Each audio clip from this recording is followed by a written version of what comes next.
তুমি হাদিস ভেজাল করে বুঝাও মুরিদদের তোমাকে সেজদা করতে। ও পীর সাহেব, ও পীর সাহেব, তুমি দাও না কোরআনে আর হাদিস পড়তে, বলো শুধু জিকির করতে।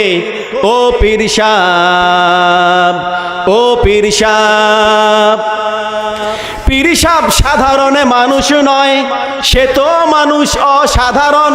পীর সাহেব সাধারণ মানুষ? সাধারণ মানুষ পীর হইতে পারে? সর্বোচ্চ ভালো মানুষগুলা পীর হয়, আর সর্বোচ্চ নিকৃষ্ট মানুষগুলা পীর হয়। জোরে বলেন ঠিক কিনা?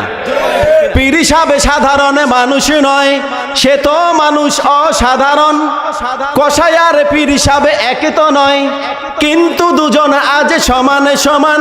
কসাই জবাই করে প্রকাশ্য দিবালকে, তোমার আছে খানকা দরবার। ও পীর সাহেব, ও পীর সাহেব, জোরে বলেন ঠিক কিনা? পীর সাহেব চাইবে বারুক মুরিদ দরবারে যাওয়ার ওয়াদা নিবেন। 1 কোটি টাকা যদি দরবারে উঠে, 90 লক্ষ পীরেই খাবেন। ঠিক কিনা? মুরিদিরা তো মুরিদি নয়, কাস্টমার। এখন কাস্টমারে গেলে পায় কমিশন। পীরে আর দরবারে কি শিক্ষা দিচ্ছে বুঝছে না মূর্খ মুরিদিগণ। মুরিদ জবাই হবে, পীরের কামাই হবে, কোরআন শিখার কি দরকার? ও পীর সাহেব, ও পীর সাহেব, জোরে বলেন ঠিক কিনা? 3টা লক্ষণ যেখানে দেখা যাবে সেখানে যাওয়া মুসলমানের জন্য নিষিদ্ধ, হারাম। ঠিক কিনা বলেন?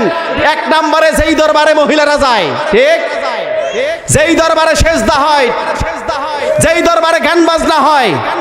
আমরা যারা ইমানের দাবিদার, এই পরীক্ষাটা আমরা আল্লাহর কাছে দেব। আল্লাহ তাআলা পরীক্ষাবিদকে জান্নাত দেবে না, এই পরীক্ষাটা দিবেন 1 নম্বরে যেই সমস্ত মহিলারা মাজারে যায়, বাবার কাছে যায়, তাদেরকে নিষেধাজ্ঞা জানাবেন।